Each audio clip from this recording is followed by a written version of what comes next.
Bonjour à tous, bonjour à toutes, bienvenue dans Tailgate, le podcast 100% NFL des équipes de The Free Agent. Aujourd'hui, au programme, un programme exceptionnel avec un invité qui l'est au moins tout autant, puisque nous allons parler des Steelers de Pittsburgh. Alors, on n'en a pas beaucoup parlé dans la saison dernière, sauf pour évoquer un terrible mystère de cette saison 2023 des Steelers, où on se demande encore comment ils sont arrivés là où ils sont arrivés. L'essentiel, c'est qu'ils y soient. Mais n'empêche que pendant cette intersaison 2024, les Pittsburgh Steelers font parler d'eux, recrutement de quarterbacks, de receveurs, de défenseurs et même de joueurs spécialisés dans les équipes spéciales. Et on n'oubliera pas non plus le coaching staff. Bref, il y a du monde qui a signé chez les Steelers en cette intersaison 2024. Et pour nous en parler, quoi de mieux que celui qui représente les Steelers en France? Ah oui, rien que ça, sur Twitter, notre ami Romain. Salut Romain, comment ça va? Salut, ça va, merci. Première question, qui est l'invité exceptionnel? Parce que moi, Bah, je veux c'est toi. savoir aussi. C'est, Ah merde, c'est- ah merde, c'est toi parce que attends.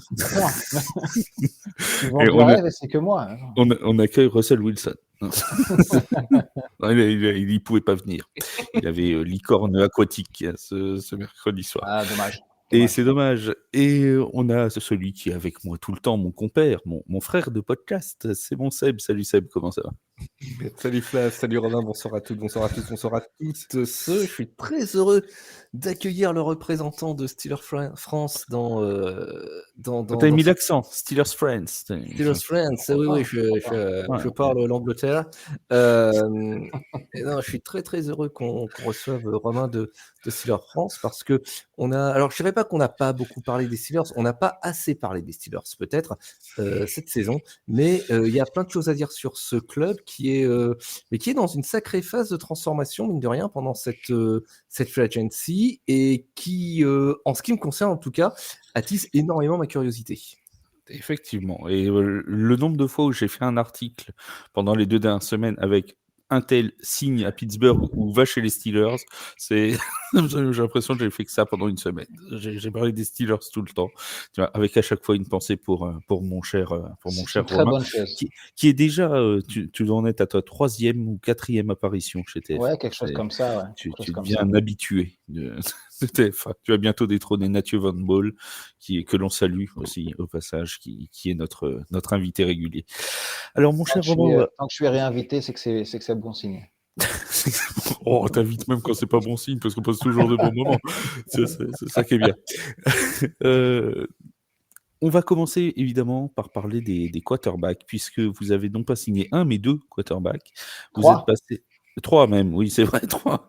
Vous êtes passé non pas de celui qu'on appelait, comment l'a-t-on appelé, Kenny Pickett, le quarterback asperge, puisqu'il a mis. Oui, parce qu'il faut savoir que les asperges mettent 3 ans à se développer. Et on se demandait si Kenny Pickett faisait partie des quarterbacks asperges qui mettraient 3 ans avant de percer dans la ligue. Bon, on aura l'autre réponse peut-être un autre jour. En tout cas, vous avez dit, on va passer à autre chose. On va passer de la paire Kenny Pickett, Mason Rudolph qui avait fait la fin de saison dernière à Russell Wilson et Justin Fields. Bon. Est-ce qu'on peut dire raisonnablement que vous avez gagné en valeur? Alors, je pense que oui, hein, clairement. Si on répond rapidement à la question, la réponse est sans doute oui. Après, ce qui est intéressant, c'est que personne ne l'avait vu venir. Et puis, je pense que même Mike Tomlin et Omar Khan, le GM, ne l'avaient pas forcément vu venir. En tout cas, c'est ce qui ressort un peu de leur déclaration de cette semaine. Clairement, leur priorité de la free agency, c'était Russell Wilson. Ils l'ont dit très clairement. Très bien. Le départ de Pickett, pas forcément anticipé. Et apparemment, il y a 2 histoires. Il y a l'histoire qui ressort un petit peu sur Twitter, qui est que c'est lié à la réaction de Kenny Pickett, qui n'a pas forcément bien pris l'arrivée de Russell Wilson. Et c'est un petit peu ça qui a accéléré son départ. Ça, c'est l'histoire qui ressort sur Twitter, selon les insiders. Et il y a la version officielle de Mike Tomlin et de Mark Khan, qui est que ils se sont renseignés sur Justin Fields sans forcément trop d'espoir, et puis en se rendant compte que les demandes de Chicago baissaient, que le prix devenait abordable, et ben ils ont fait le move. Et à partir de là, effectivement, ça servait à rien de garder Kenny Pickett et d'empiler les quarterbacks sans raison. Et c'est pour ça qu'ils ont pu faire le trade avec les Eagles. Mais je pense que même en début de mois, c'était pas du tout prévu qu'on se retrouve avec ces 2 quarterbacks là. Et que même Omar Khan ne l'aurait pas vu. Et d'ailleurs, c'est assez intéressant parce que je pense qu'il y a encore 3 ans de ça, avec Kevin Colbert, on ne se serait pas du tout retrouvé dans cette situation. Et je pense que c'est une différence notable entre le précédent GM et l'actuel, qui est qu'Omar Khan a tendance à se renseigner, a tendance à parler aux équipes, et c'est ce qu'il a fait avec Justin Fields. Clairement, il allait se renseigner, même en se disant il y a peu de chances que ça se concrétise, alors que je pense que Kevin Colbert était un petit peu plus conservateur et n'aurait pas forcément enclenché de discussion sur des dossiers qui l'intéressaient pas forcément plus que ça, où il se disait c'est pas une priorité et il n'aurait pas entamé de discussion. Et Omar Khan, lui, est prêt à entamer des discussions et on se retrouve aujourd'hui avec les QB qu'on a. Seb, on en a déjà parlé de l'arrivée de Russell Wilson dans un podcast il y a 2 semaines quand il venait de signer. C'est quand même, moi j'ai la sensation, on a vu beaucoup de choses au moment où Russell Wilson s'est engagé. Certains disaient même, mais qu'ont fait les Steelers? On est assez d'accord pour dire que c'est quand même un contrat zéro risque pour les Steelers de cette année. C'est un contrat où il y a très peu de risques en effet, parce que il le paye au minimum vétéran, je crois, si ma mémoire est bonne, c'est-à-dire 1,2 million. C'est ça. C'est Denver qui va casquer pour l'immense majorité de son contrat pour cette saison. C'est quoi qu'il arrive, c'est de toute façon un upgrade par rapport à Kenny Pickett. Je suis désolé de le dire, Romain, mais sur le papier, il semble que ce soit le cas. Après, il y a quand même un revers de la médaille. Il arrive aussi, autre chose qu'on oublie de souligner, il arrive dans un très bon environnement. Pittsburgh, c'est un club qui a une certaine stabilité. On en parlait lors du podcast de mardi, de l'environnement pour un joueur qui ont parlé précisément des rookies, mais c'est aussi valable pour les vétérans. C'est un environnement qui est sain, et qui est stable, Pittsburgh. Je veux dire, on n'a pas une valse des head coach tous les 4 matins, c'est le moins qu'on puisse dire, avec les Steelers. Il y a quand même une continuité dans ce club depuis un certain nombre d'années. Et ça, pour Wilson aussi, pour peut-être relancer sa carrière et rebondir, ça peut être une très bonne chose. Quand même un petit revers de la médaille là-dessus. D'abord, c'est que je pense pas qu'on puisse dire que Wilson est un quarterback d'avenir. À son âge. Ils se sont aussi peut-être privés de la possibilité d'évaluer Kenny Pickett dans un environnement qui soit Matt Canada free, complètement, sans ADN de Matt Canada. Alors, c'est un très gros si, mais ça aurait pu être intéressant. En revanche, je pense que Wilson leur ouvre aussi la possibilité d'être un petit peu serein pour rechercher leur prochain franchise quarterback, parce qu'il faut quand même avouer que sans remonter à la préhistoire, depuis le départ de Ben Roethlisberger, c'est une quête qui est un petit peu compliquée pour les Steelers. Oui. Romain, tu veux je vais rebondir sur les 2 points. Sur le premier, sur effectivement l'arrivée de Russell Wilson dans l'environnement des Steelers.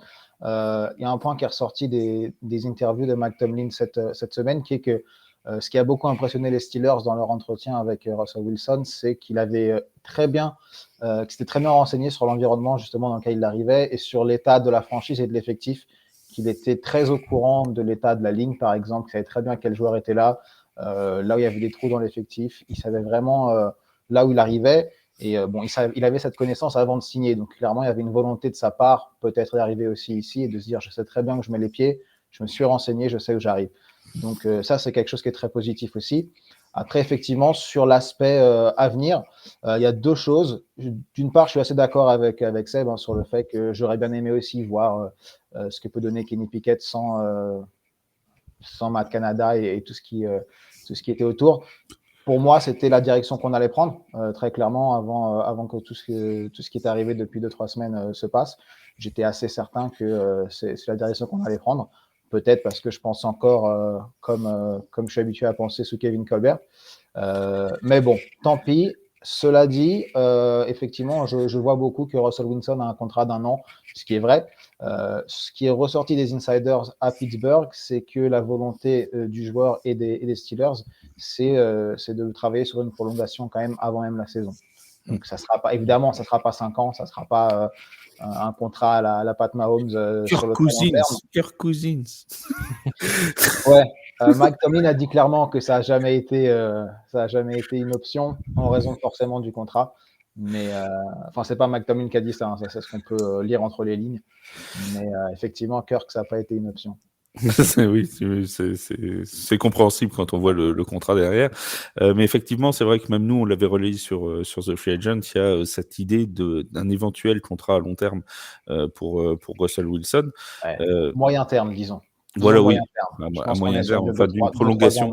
Voilà, que ça pourrait aller plus loin que cette unique saison 2024. Et c'est d'ailleurs pour ça, je pense aussi que tout de suite, d'après ce qu'on a cru comprendre, nous, il y avait une volonté de la part de Russell Wilson d'aller dans une franchise où il serait sûr d'être quarterback titulaire, parce qu'il y a la volonté de relancer pour lui véritablement sa carrière. Il faut rappeler quand même tout bilan gardé des Broncos lors des 2 dernières saisons, que sur sa dernière saison, Russell Wilson ne fait pas des performances catastrophiques non plus.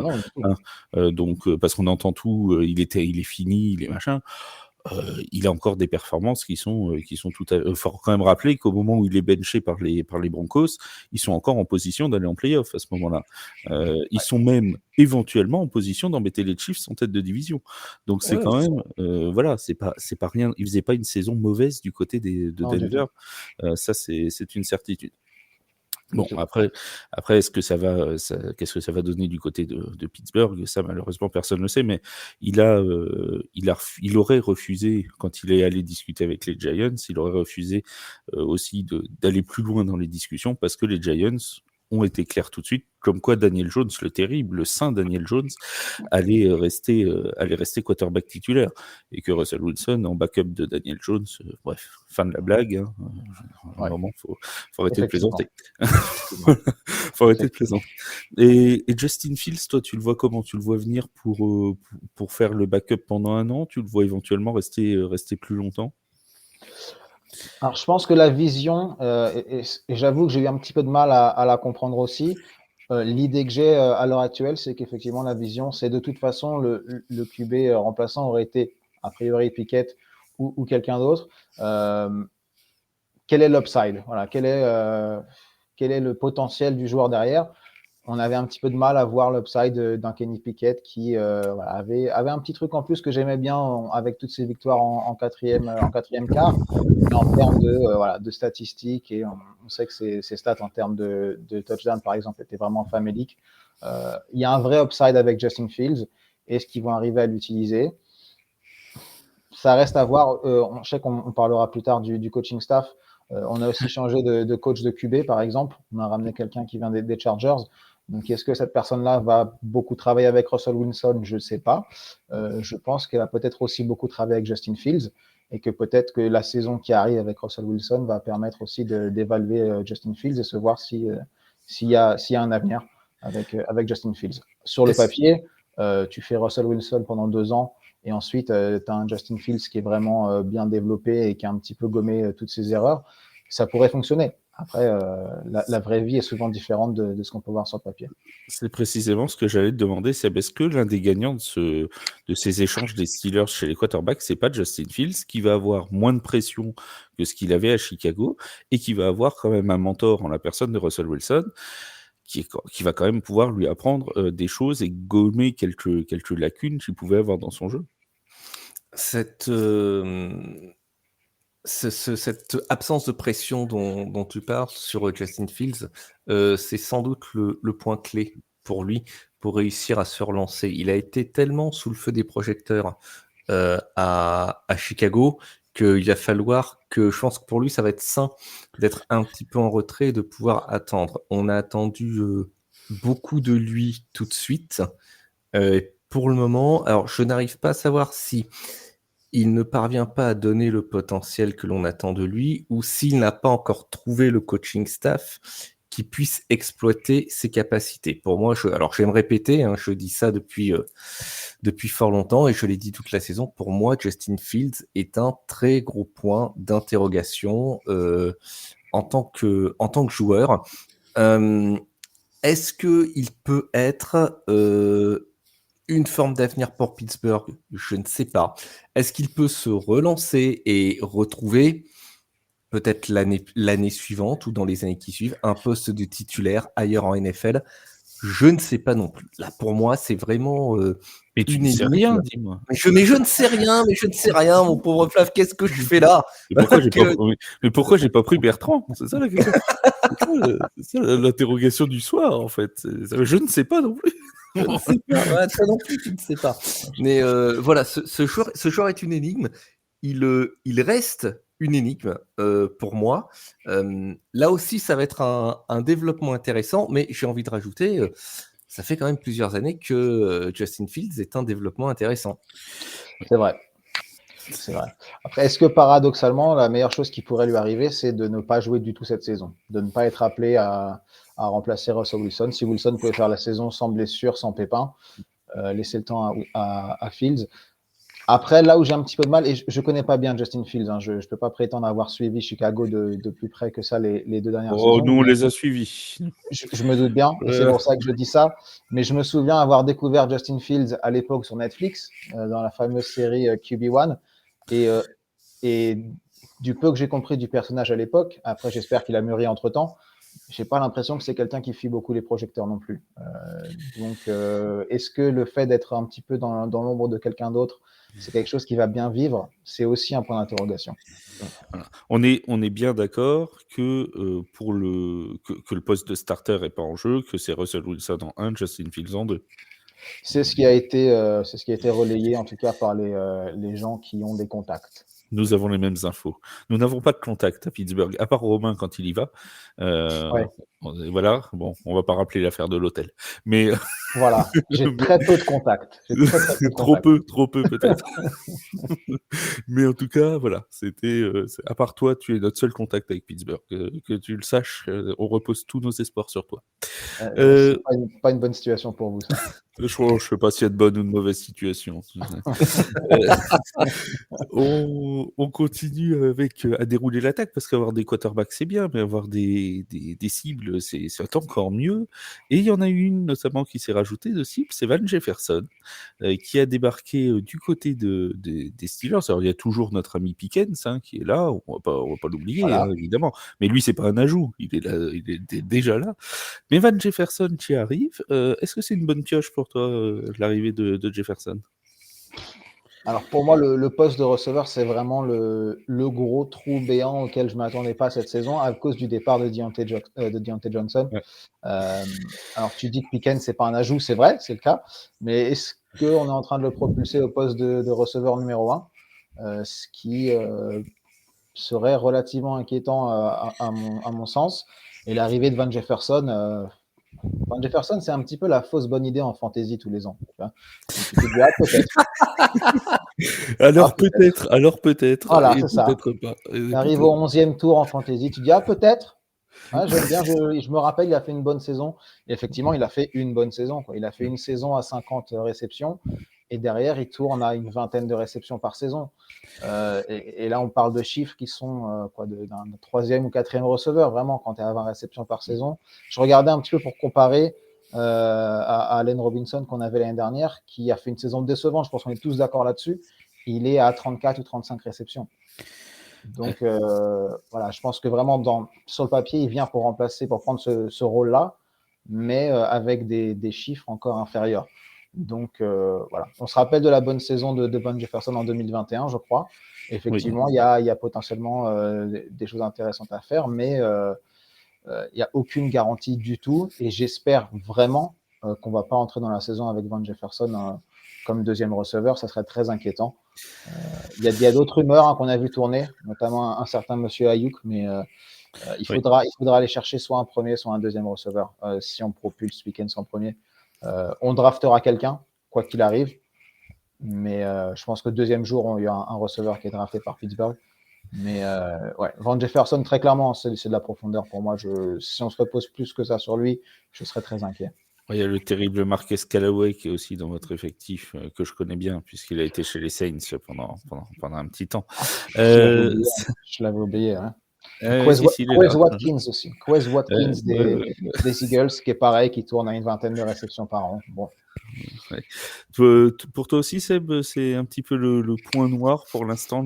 Alors après, il reste encore la draft et il y a encore la free agency, elle est encore ouverte. Hein. On peut encore y avoir des ajouts, évidemment, qui viennent de ci, de là.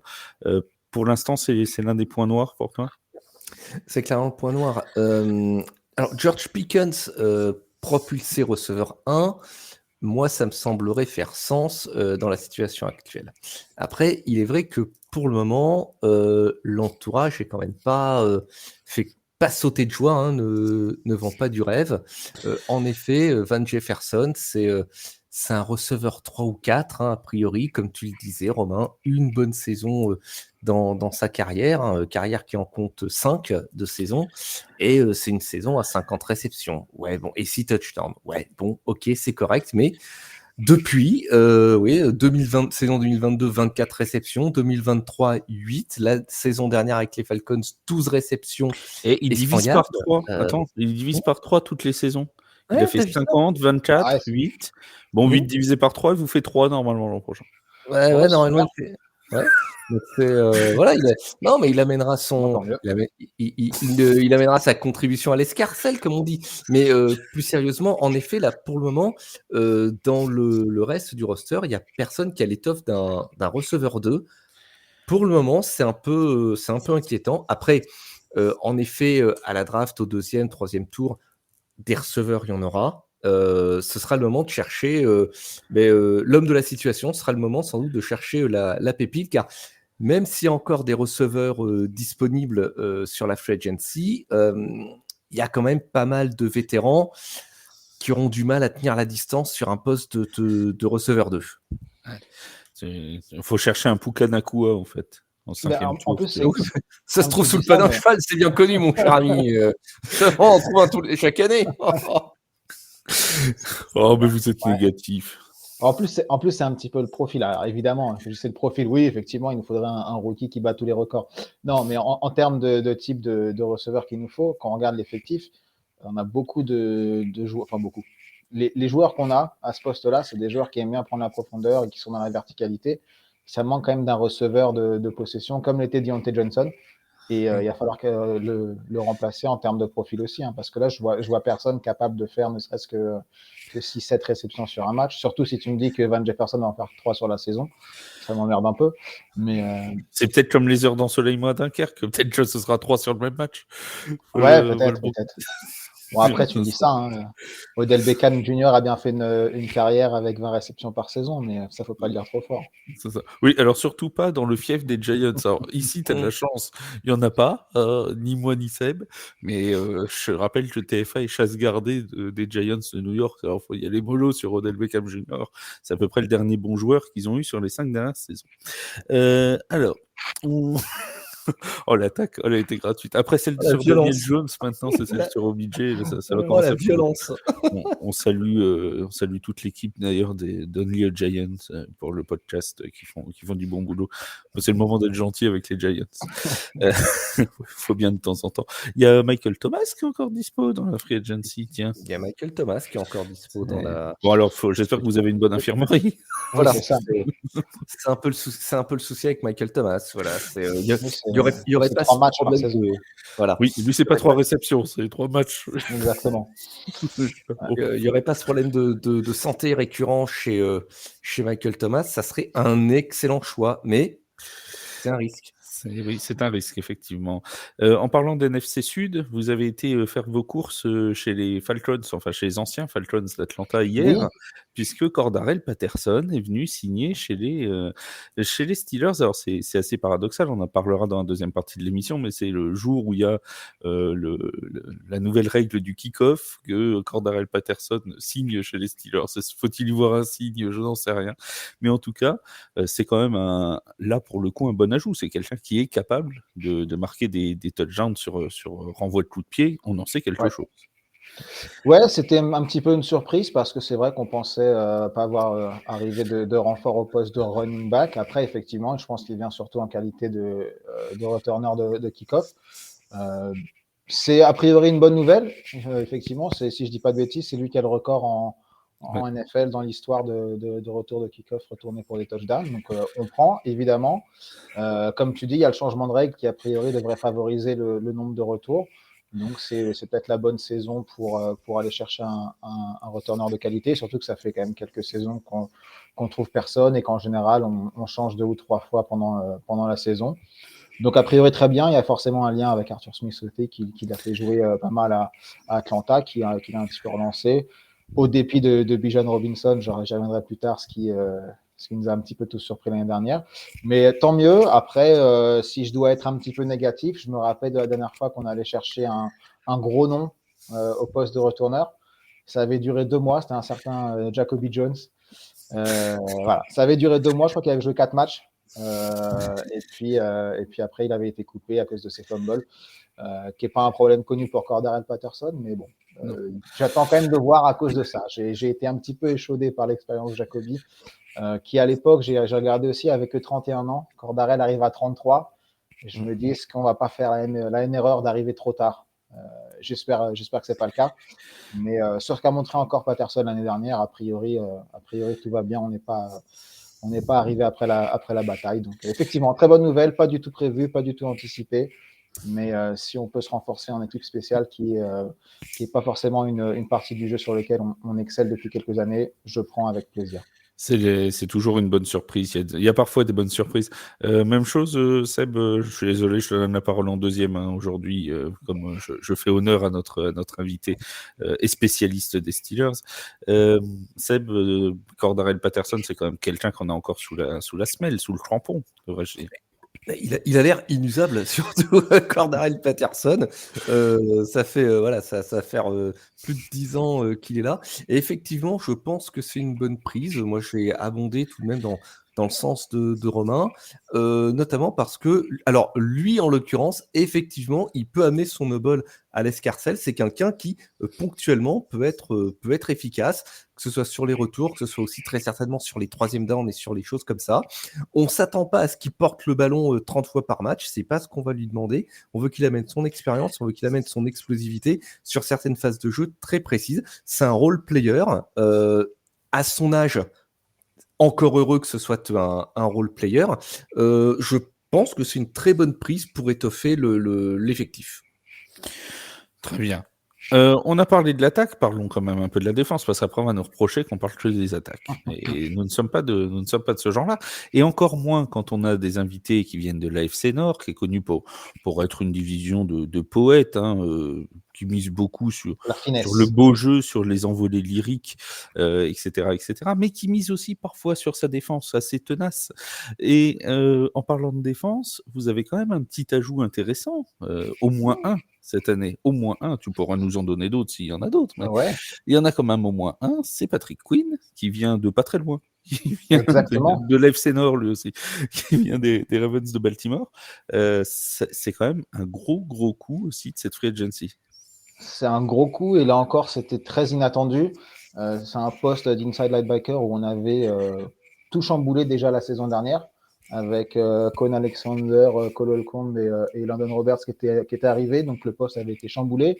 Les 3 avaient plutôt fait une bonne saison, mais les 3 avaient été aussi blessés en fin de saison, ce qui nous avait un petit peu embêté. Mais c'est vrai que c'était pas forcément un poste qu'on pensait être une grosse priorité en tout cas. Certainement pas un poste sur lequel on pense aller chercher le plus gros free agent à ce poste-là. Mais encore une fois, ça revient un petit peu à ce que je disais tout à l'heure par rapport à Omar Khan, qui est clairement plus agressif que Kevin Colbert pouvait l'être avant. Est-ce qu'un Kevin Colbert se serait même renseigné sur Patrick Quinn? Je ne sais pas. Le fait qu'on soit allé chercher, c'est très bien. Au prix, en plus, je ne me souviens plus des chiffres du contrat, mais qu'on avait déjà avant ça la défense la plus chère de NFL, qu'on fasse de lui un des linebackers les mieux payés de la ligue, encore une fois, c'est assez impressionnant. Donc très bien, effectivement, c'est peut-être un poste où on a galéré avant la saison dernière à trouver un petit peu de constance, et je vais remonter très loin, mais depuis un certain Ryan Shazier, donc ça fait quand même un bout de temps. Et on a toujours ce trio depuis des années entre Cam Hayward, TJ Watt et Minkah Fitzpatrick. Donc on avait un très gros joueur, un pro bowler par ligne, mais il manquait peut-être cette pièce manquante au milieu. Et est-ce que Patrick Quinn pourrait être cette pièce manquante et vraiment nous amener à un autre niveau? Je l'espère. Je suis un petit peu négatif 2-3 ans sur la défense. Alors, je sais qu'en général, on nous dit la défense de Steelers est exceptionnelle parce qu'on a tendance à empiler les sacs. Et c'est vrai qu'on a tendance aussi à concéder assez peu de points dans les matchs qui se déroulent bien. Mais les matchs qui ne se déroulent pas bien, on monte très vite dans les points concédés. Et en général, en termes de yards concédés, on est souvent au mieux en milieu de tableau. C'est le fameux bend don't break, c'est ça qu'ils disent. Oui. Et on est très bon là-dessus, mais c'est-à-dire qu'on concède quand même beaucoup de yards. Et est-ce qu'on va avoir la possibilité avec Patrick Queen à peut-être forcer un peu plus de drive court en face et à pouvoir garder un petit peu d'énergie dans cette défense plus longtemps dans les matchs? Ça pourrait être un élément différenciant qui serait intéressant. C'est effectivement, toi Seb, tu t'en avais beaucoup parlé dans cette saison 2023 de cette capacité des Steelers à finalement encaisser les yards et pour finalement gagner, parce qu'on rappelle, alors j'ai plus la stat sous les yeux, mais qu'ils ont été outscorés au niveau des yards un nombre de fois impressionnant dans la saison, et bien plus que le bilan de victoire-défaite ne le laisse paraître. Si ma mémoire est bonne, parce que j'ai pas les chiffres là sous le nez, je crois que par rapport au nombre de yards qu'ils ont générés, ils en ont encaissé, je crois, 800 de plus. C'est-à-dire l'équivalent de 2 matchs, en fait. Voilà. Leurs adversaires, face à eux, leurs adversaires ont joué 2 matchs de plus, statistiquement. Et voilà, quand on prend les chiffres, ça devrait pas marcher, cette équipe. C'est pas possible. Mais ça passe en play-off et pas qu'un peu, et dans une poule très relevée. Alors, pour parler de Patrick Queen, alors là, messieurs les Steelers, je dois bien dire, récupérer sans doute le meilleur inside linebacker actuellement dans le jeu, bravo, mais en plus, le piquer à la maison d'en face, alors là, ça tient du génie. Ça tient du génie, chapeau. Non, vraiment, très très bel ajout. Je ne sais pas si renforcer le corps de linebacker était une priorité, mais je pense tout de même qu'il y avait un besoin de ce côté-là, Romain, notamment au regard de ce que tu as évoqué, pardon, c'est-à-dire cette fin de saison avec cette avalanche de blessures sur le corps de linebacker. Ouais. Il est signé, je crois, pour 41 millions. C'est ça, 3 ans et 41 millions. Ouais. 41 millions.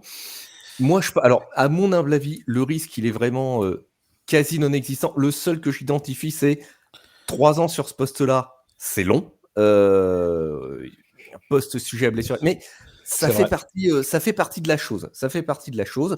Donc, sur cette signature, pour moi, c'est un risque, mais quasi zéro. Et ça va être un super retour sur investissement. Mais on avait déjà une défense qui était bonne, et là, ça touche à l'excellent, non? Il y a encore un point faible dans cette défense, Romain? C'est où? Ouais, on manque de corner. Très clairement. Là, à l'heure actuelle, Joey Porter est corner numéro 1. Le 2, a priori, c'est Dante Jackson qu'on a récupéré dans le trade pour Deontay Johnson. C'est pas non plus une assurance tout risque. Hein. C'est peut-être au même niveau j'espère un peu mieux qu'un Levi Wallace qui était en galère l'année dernière. Avec Pat Peterson qui est à son passé safety et qui est plus dans l'effectif mais qui pourrait revenir. Mais ouais, ça manque de corner. C'est le gros point faible. Le backfield défensif, du coup, qui serait un petit peu en délicatesse. Alors, on a esquissé le changement de coaching staff. Il y a quand même un nom qui ressort beaucoup. Alors, on en a parlé, mais vous voyez, à demi-mot. Et je sais que Seb, il a une question très intéressante sur Arthur Smith. Alors, je vais lui laisser la poser juste après. Mais on a donc cette arrivée d'Arthur Smith comme coordinateur offensif. Arthur Smith qui était l'ancien entraîneur principal des Falcons d'Atlanta, qui est parti un peu bougon sur son dernier match de saison régulière après que les Saints aient marqué un touchdown à 10 secondes de la fin alors qu'ils avaient fait semblant d'arrêter le match. Bref, on l'a vu chafouin en fin de saison régulière. C'était pas pour me déplaire, soit dit en passant. Et on a donc cette arrivée du côté de Pittsburgh. Est-ce que c'est l'espoir retrouvé après l'Air Canada, mon cher Romain? Alors, si tu poses la question comme ça, tout changement après Matt Canada est forcément positif. Au Canada. Au Canada. Même une fois qu'on s'est séparé de lui en cours de saison, ce qui était plus arrivé, je crois, depuis les années 50, on a été encore lié à lui par son playbook absolument catastrophique. Et ouais, enfin bref, tout changement est positif forcément. Après, est-ce que c'est l'espoir qu'on veut? Je t'avoue que la réaction instinctive n'était pas forcément la meilleure de De mon côté, je dirais pour deux raisons. La première, c'est qu'on avait peut-être envie de quelque chose d'un peu plus créatif, un petit peu plus au goût du jour, un petit peu plus 2024. C'était un petit peu notre envie. Après, on reste les Steelers, donc il y a les points positifs, les points négatifs. On sait que pour se mettre au goût du jour, déjà, si on arrive à se mettre au niveau des années 90, 2000, 2002, c'est déjà pas mal, on prend. Il paraît qu'il y aura le Wi-Fi au stade cette saison. Oh là, tu t'enflammes. Les sièges, déjà, ce sera bien. Quand j'étais en novembre dernier, ils mettaient le Minitel. Mais on verra. Tu es en train de tirer le câble. Ouais, exactement. Non, et c'est vrai que voilà, au niveau modernisation un petit peu de l'attaque, j'avais peut-être espéré quelque chose de différent. Et puis après, effectivement, en tant que head coach des Falcons, on lui a beaucoup reproché son utilisation des joueurs stars en attaque, que ce soit Robinson, Pitts, Drake London. Et c'est vrai que c'est un petit peu inquiétant. Moi, ça m'inquiète par exemple pour un Pat Freiermuth qui était déjà en galère en termes de son utilisation l'année dernière. Et je me dis, est-ce que le pauvre, on va encore lui demander simplement de bloquer pareil pour les autres Titans d'ailleurs. Voilà, c'était un petit peu les deux points noirs. Après, si j'essaie d'être plus positif et de me mettre un petit peu dans la tête de Mike Tomlin, par rapport aux déclarations de Tomlin, c'est cohérent. Il cherche clairement à se reposer sur le jeu de course avec Najee Harris et Jaylen Warren. Ils vont chercher un des coachs qui a eu plus de succès dans le jeu de course en NFL ces années passées avec les Titans et avec Derrick Henry. Donc, il y a une cohérence que je ne peux pas enlever aux Steelers. Après, effectivement, je demande un petit peu à voir. J'espère qu'il y aura du changement. Et comme je disais, c'est pas le seul changement. On a aussi changé le coach des QB, le coach des receveurs. Donc, il devrait en tout cas y avoir un gros changement dans tout ce qui est le jeu d'attaque et le jeu de passe. Et c'est là où on avait vraiment des très très grosses lacunes. Donc j'espère qu'on aura de vrais changements et pas des faux changements juste pendant la pré-saison comme on a vu l'année dernière, qui nous ont laissé espérer et puis après on a été des blagues, ils ont fait des blagues. Mais t'es pas drôle, t'aimes pas l'humour, c'est ça le truc. Ouais, ils ont fait des petites blagues et puis vous avez pas aimé. Alors, pour ceux qui nous rejoignent depuis très peu de temps, parce qu'il y en a, et on les salue d'ailleurs, on les remercie, ils sont de plus en plus nombreux à écouter le podcast, mais il y en a qui découvrent les NFL, qui ont découvert avec le Super Bowl, par exemple, cette année. Donc, pour que vous situiez qui est Matt Canada, c'est quand même un entraîneur, enfin un coordinateur offensif qui a été hué non seulement dans le stade des Steelers, mais qui a été hué jusque dans la patinoire des Penguins de Pittsburgh, qui demandait elle aussi le renvoi de Matt Canada. C'est dire si ça a traversé les sports, ce pauvre Canada. Donc bon, on va dire que c'était pas glorieux. Voilà, on va le résumer comme ça. Et, vous pouvez aller voir les highlights de l'attaque des Steelers sous Matt Canada. Ça devrait prendre à peu près autant de temps que les highlights d'Aaron Rodgers en 2023. Seb, tu avais une question sur Arthur Smith, je crois. Alors, question qui te taraude l'esprit depuis 3 semaines. Qui taraude l'esprit depuis 3 semaines, c'est pas peu de le dire. Donc, Romain, peut-être que. Mais tu as déjà pas mal éclairci ce point-là. Voilà. Arthur Smith, il a pendant un certain temps été coordinateur offensif de Tennessee.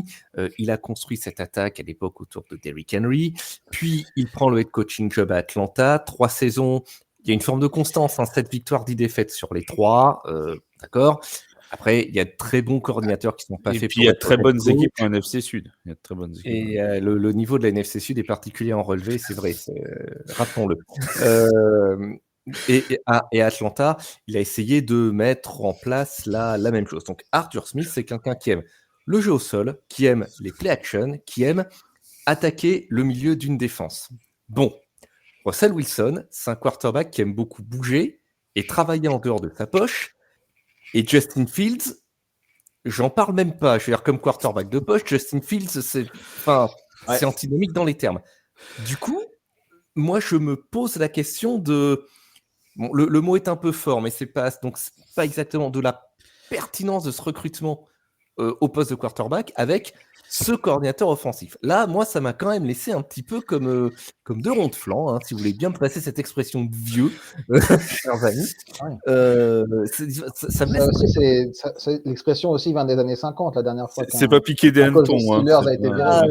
C'est pas piqué des verres, mon cher ami. Je vais que les bocherons pas. Donc, réponse, mon cher Romain. Si t'en as Alors, une.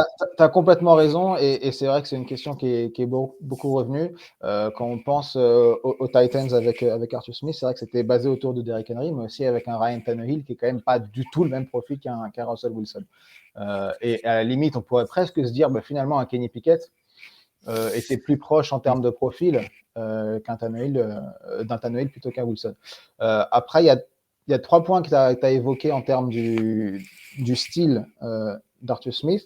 Donc, la course, on est bien équipé avec Najee Harris, avec Jaylen Warren et avec une ligne offensive en progrès, particulièrement dans ce domaine-là. Il y a encore beaucoup de travail à faire dans la protection de passe, mais dans ce domaine-là. Donc, a priori, là, on est bien équipé. Play action. Ça fait quand même quelques années, en particulier avec Monsieur Matt Canada, que c'est quelque chose qu'on ne voit quasiment pas du tout à Pittsburgh. Ils vont se demander ce que c'est au premier match. C'est quoi ça? Ouais, on a le droit de faire ça. On a le droit de faire c'est légal. Mais c'est légal, c'est un truc de dingue. Vous êtes sûr qu'ils vont pas balancer un mouchoir jaune, les zèbres, là? Qu'est-ce que c'est que cette manœuvre malhonnête de faire des feintes? Bref. Ouais. Après, c'est vrai que donc il y a ça va être quelque chose de complètement nouveau à Pittsburgh qui va être intéressant. Et l'utilisation du milieu du terrain, pareil, c'est quelque chose qui était complètement inexistant à Pittsburgh. Et la seule équipe qui le faisait moins que Pittsburgh pendant une grosse partie de la saison dernière, je ne sais pas si ça a duré toute la saison, c'était une équipe menée par un certain Russell Wilson. Donc effectivement, il y a une grosse question à ce niveau-là. Comment ils vont réussir à concilier les deux choses, ça va être intéressant à voir. Est-ce que l'âge de Russell Wilson est quelque chose qui va rentrer en ligne de compte? Est-ce qu'on arrive à ce genre d'âge où on va commencer à dire au quarterback qui aime courir, écoute, maintenant il faut que tu commences à penser un petit peu que tu appuies les mêmes jambes? Je ne sais pas. Ça fait partie de la réflexion. Je ne sais pas à quel point Arthur Smith était engagé dans les conversations pour le recrutement au poste de QB.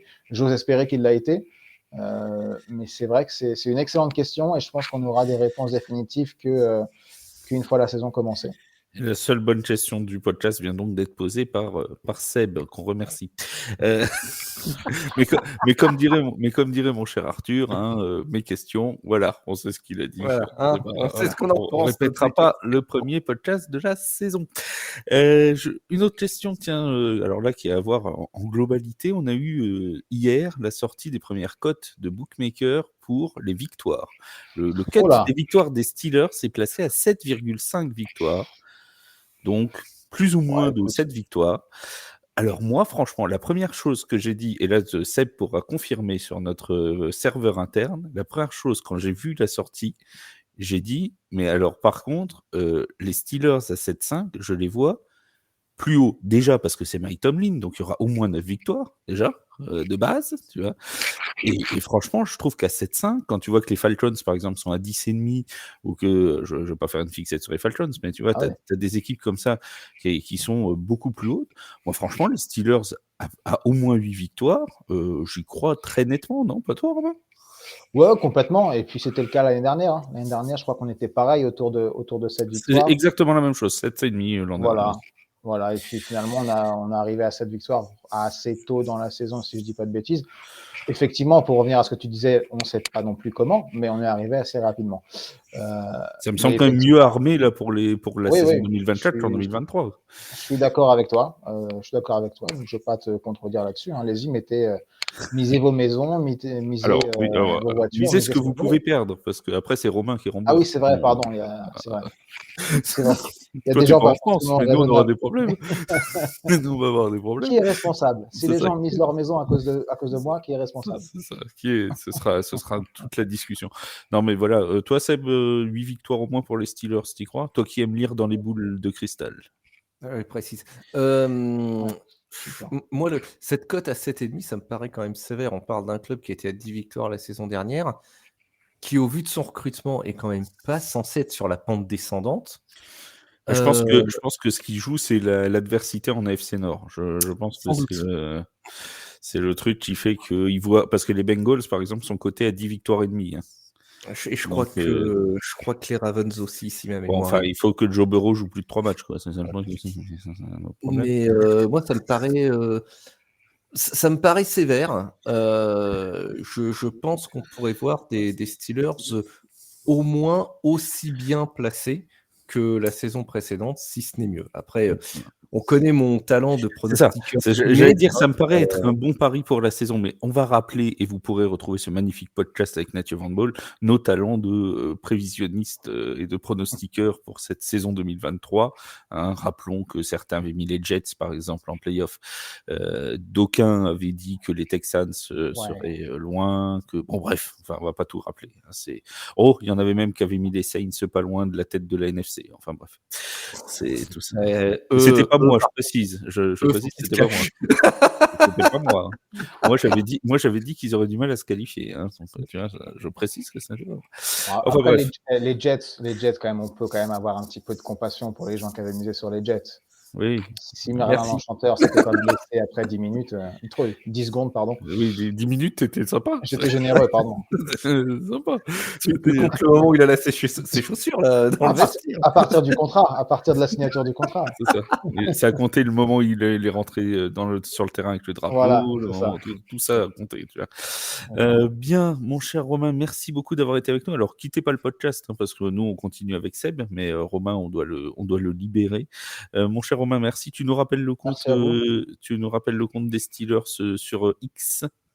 Steelers France, très simple. Voilà, c'est aussi pardon, simple. Steelers France, c'était ça. Voilà, Steelers France. Et vous retrouverez très facilement Romain et toute l'actualité des Steelers. Encore merci Romain d'avoir été avec nous. C'était un vrai plaisir. Merci à vous, plaisir partagé. Eh ben, on se retrouve très vite pendant la saison, évidemment. Ou même peut-être pendant les previews, on se refera ça, il n'y a pas de souci. Allez, encore merci Romain. Et nous, on continue avec les règles du jeu, parce que on a quand même des règles qui ont été modifiées pendant cette semaine. On va revenir sur toute l'actu de la semaine qui s'est écoulée, et notamment ce congrès annuel qu'on a, donc comme son nom l'indique, hein, mon cher Seb, tous les ans, congrès annuel du comité de compétition qui vise à voter les nouvelles règles pour 2024. On en a 4 principalement qui ont été votées et qui ont fait débat pour au moins 2 d'entre elles. La première, peut-être celle qui a soulevé le plus de doutes, c'est le bannissement du hip drop tackle. Alors le hip drop tackle, c'est quoi? Parce qu'il faut être très précis, on a certains de nos confrères qui ont titré vous retrouverez l'article, il n'y a pas de souci, que le plaquage à la hanche était interdit. Ce n'est pas le plaquage à la hanche qui est interdit. Ce qui est interdit, c'est d'attraper le joueur avec donc le joueur offensif, de le serrer avec ses bras ou de l'attraper avec ses mains et de retomber avec le poids de son corps sur la partie inférieure du joueur offensif. C'est de la définition qui est donnée par la Ligue du hip drop tackle. Dès que ça se produira, les équipes seront automatiquement sanctionnées de 15 yards de pénalité et donc d'une première tentative automatique. Voilà pour le. Donc c'est à partir de cette année complètement interdit. Est-ce que tu peux nous rappeler les chiffres, mon cher Seb, parce que je sais que tu les as, du nombre de hip drop tackle qu'il y a eu en 2023 et du nombre de blessures que ça a occasionné? Alors absolument, d'après les sources que j'ai pu trouver, qui sont celles de ESPN, le hip drop tackle, il aurait été utilisé 230 fois la saison passée et 15 joueurs ont manqué des matchs ou du temps de jeu en raison d'une blessure provoquée par ce plaquage. Plaquage qui, je vais me permettre de rajouter un petit point, plaquage qui est la plupart du temps effectué lorsque le défenseur est dans le dos de l'attaquant. C'est un plaquage qui arrive derrière, et donc en effet on a le défenseur qui va tomber sur sa propre hanche, entraîner le joueur avec son poids, et le risque c'est de bloquer la jambe ou le genou du joueur sous le poids du défenseur. C'est ce qui rend ce plaquage dangereux pour le corps arbitral et les joueurs. Généralement, ce qu'on craint, et je te laisse juste reprendre juste après, c'est donc des blessures ligamentaires, notamment au niveau des chevilles, au niveau des genoux, rupture des ligaments du genou, etc., etc.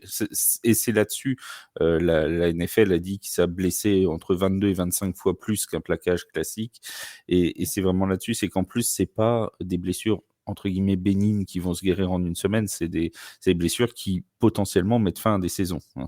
Ça reste un plaquage qui est jugé dangereux et qui est interdit aussi dans le rugby à 13. Hein. Soit dit en passant, la NFL n'est pas le seul sport le football américain n'est pas le seul sport qui l'interdit.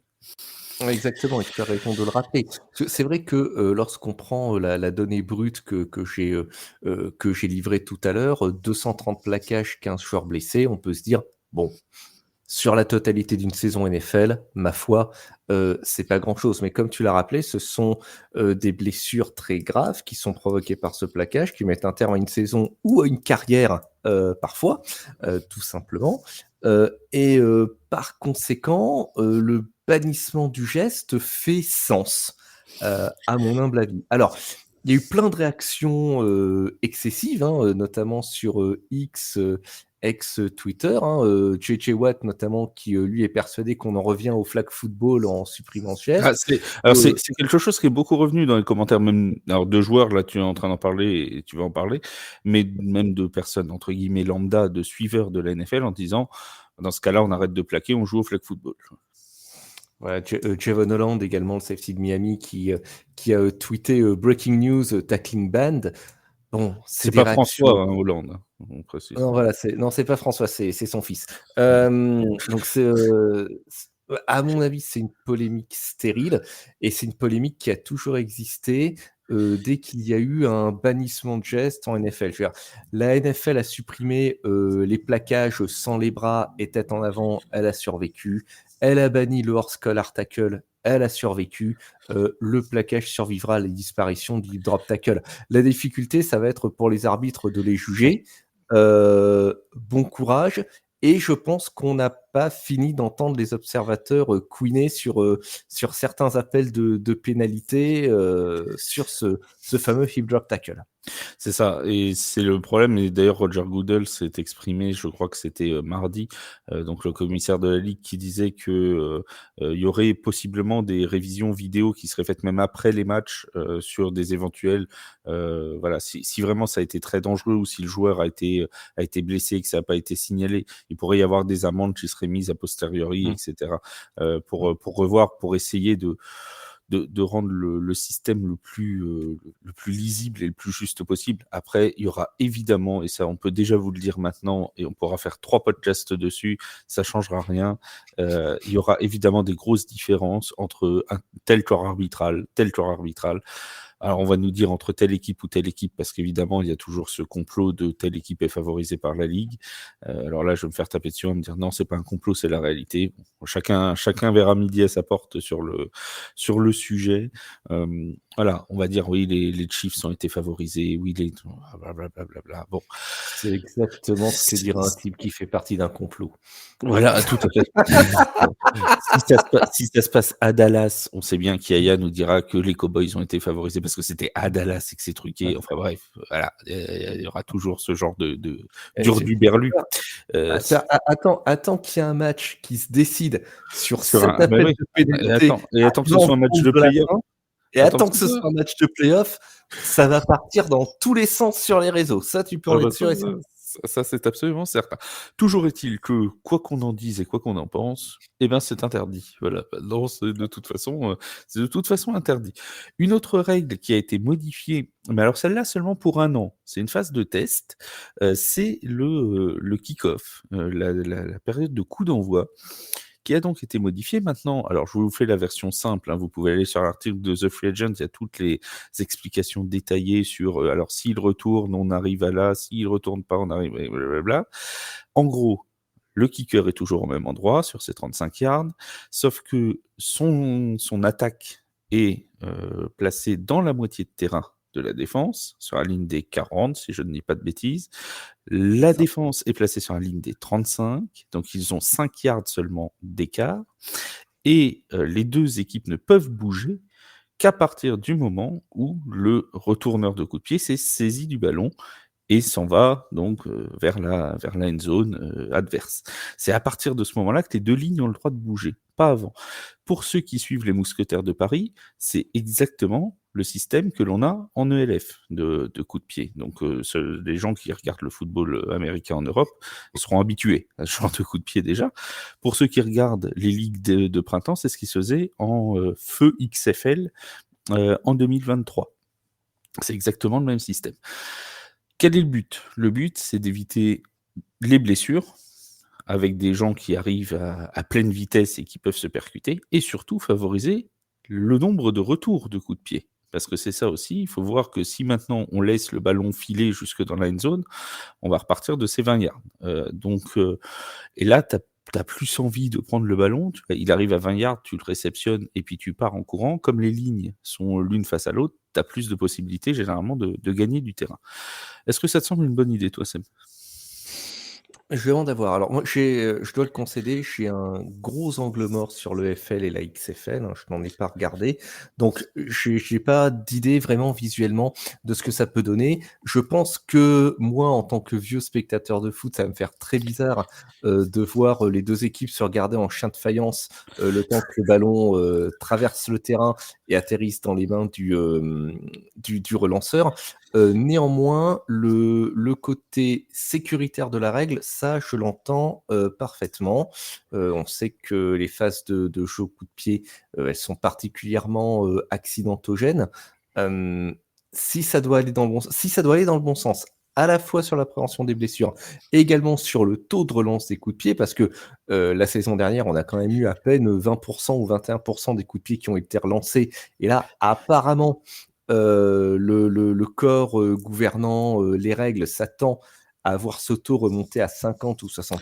En XFL, il me semble que c'était 58 ou 59% de coups de pied retournés. D'accord, donc il y a tout de même c'est pas seulement une projection, il y a quelque chose d'empirique pour le vérifier. Si ça doit aller dans ce sens-là, moi je suis pour, parce que j'aime énormément les phases de relance de coups de pied, et c'est vrai que depuis quelque temps, la NFL me frustre un petit peu là-dessus. Si c'est pour avoir plus de relance, je suis pour. J'attends de voir. A priori, je te crois sur parole, c'est un système qui a fait ses preuves ailleurs. Pas de raison pour qu'il ne le fasse pas en NFL. Ça fera certainement ronchonner les plus conservateurs, dont je ne fais pas encore partie. Ça viendra avec l'âge. Après, qu'on s'entende et vraiment tous ceux qui nous écoutent et qui peuvent râler sur les changements de règles au niveau des réseaux sociaux et tout, moi j'entends hein, qu'on puisse dire ça dénature le foot, que ça, voilà. Après, il faudrait qu'on invite en fait des gens qui effectivement ont cette pensée-là, qui est tout à fait légitime, qu'on veuille pas interdire le hip drop tackle en disant bah sur 230 personnes, il y en a que 15 qui ont été blessés. Ça peut s'entendre aussi. Voilà, ça fait que 8% de personnes blessées sur la totalité. Qu'on veuille pas changer le coup d'envoi, ça peut s'entendre également. Donc voilà, hein, nous, on donne notre avis, c'est pas forcément le même que le vôtre, mais tous les avis sont bien évidemment respectables et respectés. Respectés, absolument. Voilà, il n'y a aucun problème là-dessus. Alors, petit changement. Alors moi, celui-là, il m'embête un peu. Sur l'onside kick, parce que du coup, le kick-off fait qu'il y a un changement sur l'onside kick. Maintenant, une équipe ne peut utiliser l'onside kick que dans le 4e quart-temps, que si elle est menée et que en prévenant avant le corps arbitral et donc, de fait, l'équipe adverse. Il n'y a plus d'onside kick surprise.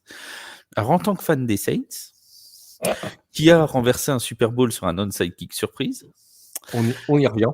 Eh ben oui, je suis désolé. Enfin, j'en ai pas beaucoup à me rappeler des Super Bowls, tu sais. Non, mais je suis désolé. Mais c'est vrai que ça pouvait être une arme qui pouvait être utilisée. On sait que l'onside kick de 4e quart-temps, quand tu es mené de 5 points, qu'il reste 12 secondes à jouer, ça réussit des fois, mais le taux de réussite est quand même relativement faible ces dernières saisons. Maintenant que des entraîneurs, des fois, je pense à un Dan Campbell par exemple, il serait totalement capable de tenter un onside kick sur un début de deuxième mi-temps ou sur un truc comme ça, tu vois, ou même sur un début de match. Même en début de match, hein, sur le premier kick-off, c'est le style. Et effectivement, du coup, on va se priver de ce genre de choses. Alors, après, c'est des choses c'est un peu dommage. Il l'avait pas fait. Je suis en train de me poser la question. Je suis en certain de week 1 contre les Chiefs, c'était pas. Je dis peut-être une bêtise, hein, mais il me semble qu'il y a eu un truc comme ça. Attends, je vais vérifier pendant que tu.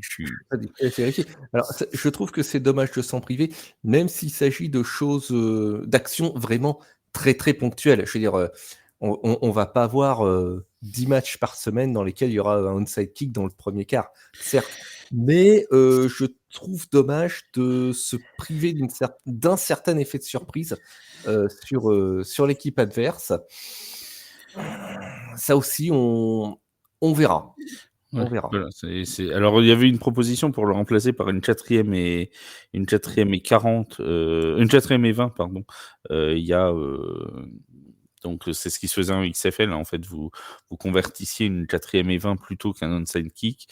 Bon, finalement, ça s'est pas fait. Les Eagles avaient proposé de le faire. Ça fait déjà 2-3 ans qu'il y a des propositions dans ce sens. Bon, finalement, ça s'est pas fait. Mais je suis quasi sûr qu'il y a eu une tentative. Je la retrouve pas, mais il me semble que les Lions ou une équipe comme ça avait fait un onside kick surprise cette année. Si vous vous en souvenez, n'hésitez pas à le mettre dans les commentaires du podcast parce que ma mémoire de vieux me fait défaut. Voilà, vous m'excuserez sur cette chose. Mais c'est vrai que ça enlève cet onside kick surprise qui pouvait être une arme quand même, qui pouvait être utilisée avec parcimonie, mais quand même qui pouvait être utilisée. 2 autres règles ont été modifiées, on va passer rapidement là-dessus. Alors il y en a d'autres, hein, mais les grandes règles modifiées. La trade deadline est passée du mardi week 8 au mardi week 9, donc reculé d'une semaine. Alors, c'était demandé notamment en raison de l'allongement des semaines de saison régulière et aussi du nombre de blessures importants.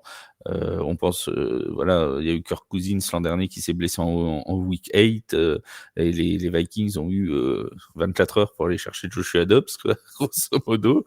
Voilà, il y a toujours. Alors, on va nous dire, oui, mais s'il se blesse en week 9 ou en week 10, oui, forcément, mais bon, il faut bien mettre un moment une barrière. Voilà. Bon, là, la saison fait 18 semaines, on coupe en week 9, pardon. Ça te semble, voilà.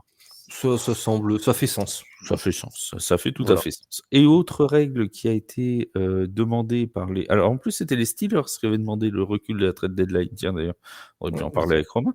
C'était les Steelers qui avaient proposé ça. Et une autre règle qui a été proposée par les Lions, c'est sur les challenges vidéo. Maintenant, les coachs auront le droit à un 3e challenge si ils ont réussi, si l'un de leurs 2 premiers a été couronné de succès, s'ils ont fait inverser la décision grâce à leur challenge. Avant, il fallait que les 2 soient couronnés de succès pour en avoir un 3e. Maintenant, un seul des 2 victorieux suffira à obtenir un 3e challenge. Alors, il y a des détracteurs qui disent que ça va encore ralentir le jeu, donner plus de challenge, machin tout. Bon, c'est pas scandale. Non, pas de scandale là-dessus.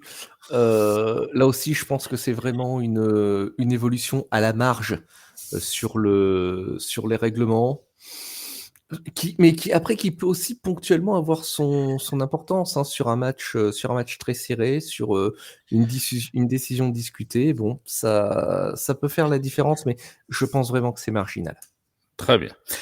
On passe à la grosse signature de la semaine, parce qu'il y a eu une grosse signature. Alors, il y en a eu d'autres. On a parlé de Jordan Patterson dans la première partie du podcast. On pourrait parler de Jadevon Clowney, qui est signé chez les Panthers, par exemple. Il y a quand même une très grosse signature. C'est notre ami L'Jarius Sneed chez les Titans du Tennessee. Il avait reçu le franchise tag non exclusif de la part des Chiefs. Ça veut dire qu'il avait le droit de négocier avec d'autres franchises. Les Chiefs reçoivent un 2e tour de draft.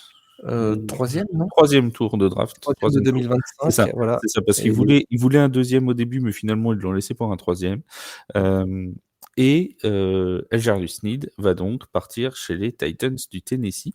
Des Chiefs qui finalement se sont pas montrés très gourmands pour leur cornerback vedette de la saison 2023. Effectivement, et ça peut quand même étonner.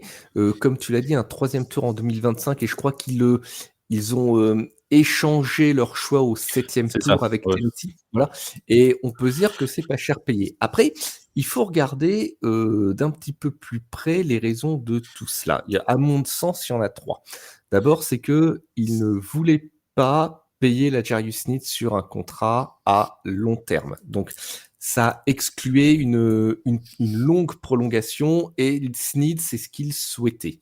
Sneed a également déjà 28 ans, et les Chiefs, ils ont Trent McDuffie qui en a 23 et qui s'est déjà affirmé comme une pièce maîtresse dans leur dispositif anti-aérien. Et puis ensuite, il y a le marché.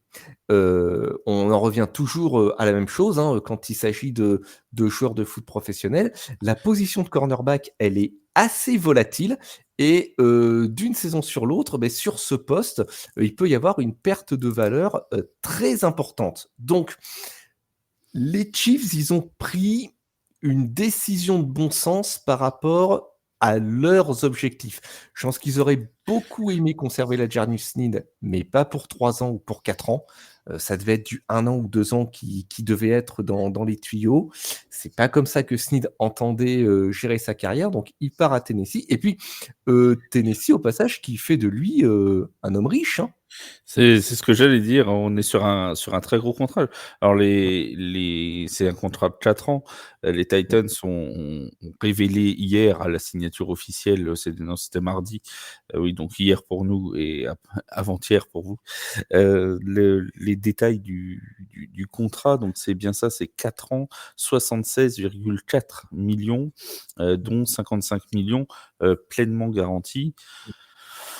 Ça fait une belle somme. Alors c'est pas le cornerback le mieux payé, hein. Il avait pour objectif d'être le cornerback le mieux payé. Il y a Jair Alexander du côté des Packers qui a 21 millions par an. Donc en moyenne de millions par an, il est pas le mieux payé.